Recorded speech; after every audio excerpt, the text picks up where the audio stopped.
Hello students, welcome back to my channel. तो आज की वीडियो में हम डिस्कस करने जा रहे हैं एक्सरसाइज 4.5 का क्वेश्चन नंबर 17।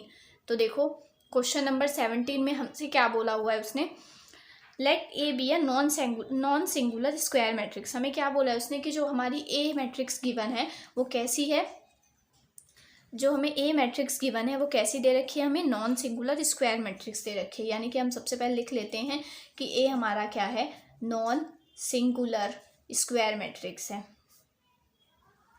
ठीक है, अब देखो इसका मतलब क्या होता है नॉन सिंगुलर स्क्वायर मैट्रिक्स का।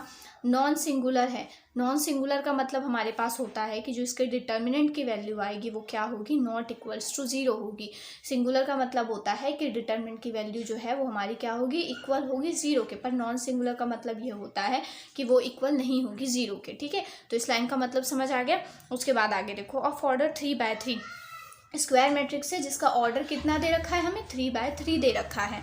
देन एडजॉइंट ए का होल का डिटर्मिनेंट जो है वो किसके इक्वल होगा, मतलब हमें इसकी वैल्यू निकालनी है, एडजॉइंट ऑफ ए की वैल्यू निकालनी है हमें। ठीक है, ये हमें बताना है कि इसकी वैल्यू हमारी किसके इक्वल होगी।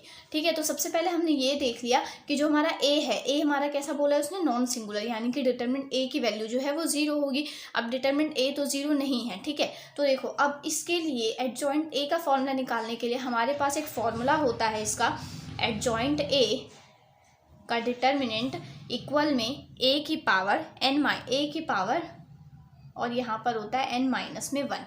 डिटर्मिनेंट ए और उसकी पावर क्या होती है, n-1। ये हमारा होता है एडजॉइंट ए का फॉर्मूला। ठीक है, तो देखो इसी फॉर्मूले का यूज करके हम यहाँ से एडजॉइंट ए की वैल्यू निकालेंगे। अब देखो मैंने क्या बोला, डिटर्मिनेंट ए की पावर n-1, यानी डिटर्मिनेंट ए, n हमारा यहाँ पर क्या होगा, n जो है वो हमारे पास यहाँ पर होता है ऑर्डर। जो भी मैट्रिक्स का ऑर्डर गिवन होगा वो हमारा क्या होता है, n। तो देखो इसमें क्वेश्चन में उसने बोला है 3 ऑर्डर की मैट्रिक्स है, तो इसलिए हमारा ऑर्डर क्या हो जाएगा, 3 हो जाएगा। m भी 3 है और n भी क्या है, 3 है, इसलिए हमारी n की वैल्यू कितनी हो जाएगी, 3। तो यहाँ पर 3 माइनस में 1 कर देंगे, तो 3 में से 1 गए तो कितना आएगा हमारे पास, 2 आ जाएगा। ठीक है, तो इसलिए यहाँ से हमारी जो एडजॉइंट ए है, एडजॉइंट ए का डिटर्मिनेंट है उसकी वैल्यू कितनी आ जाएगी स्टूडेंट्स, यहाँ से हमारी डिटर्मिनेंट ए का स्क्वायर हो जाएगी। ठीक है, तो इसलिए जो क्वेश्चन नंबर 17 में यही हमसे पूछा था कि एडजॉइंट ए की वैल्यू निकालो, तो वो हमने निकाल दी, क्या आई, डिटर्मिनेंट ए का स्क्वायर। इसलिए जो इसका ऑप्शन नंबर बी है वो इसका क्या होगा, करेक्ट आंसर होगा, क्योंकि उसकी वैल्यू क्या है, डिटर्मिनेंट ए का स्क्वायर। ठीक है स्टूडेंट्स, तो क्वेश्चन नंबर 17 में हमें बस इतना ही फाइंड आउट करना था। अब आते हैं हम अपने क्वेश्चन नंबर 18 पर। तो देखो क्वेश्चन नंबर 18 में हमसे क्या बोला है उसने, if A is an invertible matrix of order 2। उसने क्या बोला है कि ए जो है वो हमारी कैसी है, एक इन्वर्टिबल मैट्रिक्स है। ए कैसी मैट्रिक्स है हमारे पास, इन्वर्टिबल मैट्रिक्स है। ठीक है, आप देखो इसका मतलब पहले पता कर लेते हैं। इसका मतलब भी यही होता है कि जो डिटर्मिनेंट ए होगा इसका वो नॉट इक्वल्स टू जीरो होगा। ठीक है, आप देखो उसने क्या बोला है, ऑफ ऑर्डर 2, इसमें ऑर्डर उसने कितना दे रखा है, हमें 2 दे रखा है।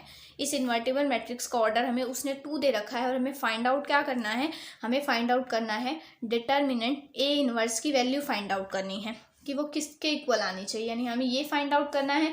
तो देखो क्या करेंगे इसमें हम, देखो स्टूडेंट्स हमारे पास जो फॉर्मूला होता है, हमारे पास एक फॉर्मूला हमने पढ़ा है ना कि जो ए इनवर्स है वो किसके इक्वल होता है, आई के इक्वल होता है। ये फॉर्मूला हमने पढ़ रखा है हम सब ने बहुत पहले। ठीक है, मैंने आपको बहुत बार ये फॉर्मूला बताया कि जो ए इनवर्स है वो आई के इक्वल होता है। तो अब इसी फॉर्मूले का यूज़ करके हम यहाँ से अपने डिटर्मिनेंट ए इनवर्स की वैल्यू निकालेंगे। इसे मैं इस तरीके से लिख सकती हूँ ना, डिटर्मिनेंट ए इनवर्स। ठीक है, बस उसने क्या बोला, ए इनवर्स का डिटर्मिनेंट लगा दो, तो वही मैंने लिख दिया, बस इसको डिटर्मिनेंट सिंबल लगा दिया। तो अब देखो इस क्वेश्चन को करने के लिए मैंने बोला इस फॉर्मूले का यूज होगा। इसे मैं इक्वेशन नंबर 1 ले रही हूँ। तो इस फॉर्मूले में सबसे पहले क्या ले लो, LHS और RHS में क्या ले लो, डिटर्मिनेंट ले लो, यानी taking determinant in both the side of equation number 1।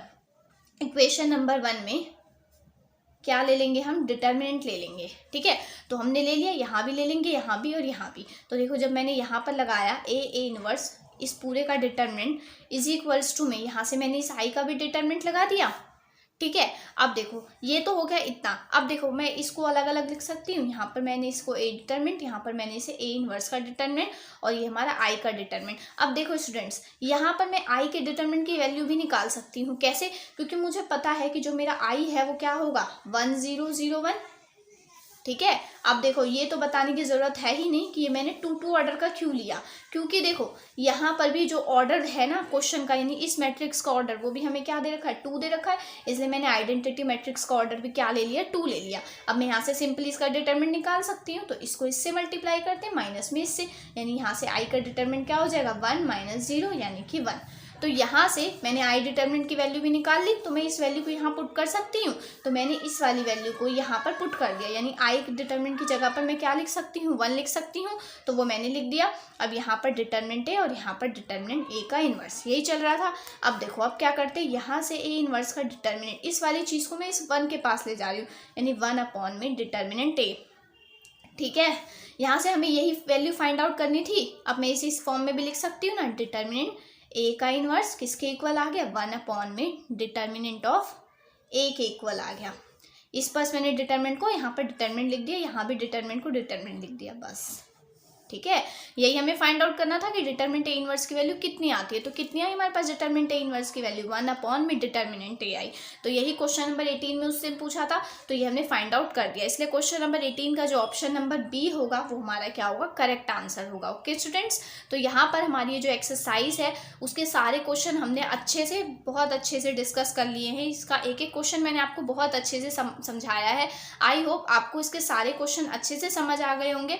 और अगर आपको कहीं भी कोई डाउट आता है तो आप मुझसे कमेंट बॉक्स में पूछ सकते हैं। एंड प्लीज़ वीडियो को लाइक, शेयर और सब्सक्राइब करना ना भूलें। Thanks for watching my video.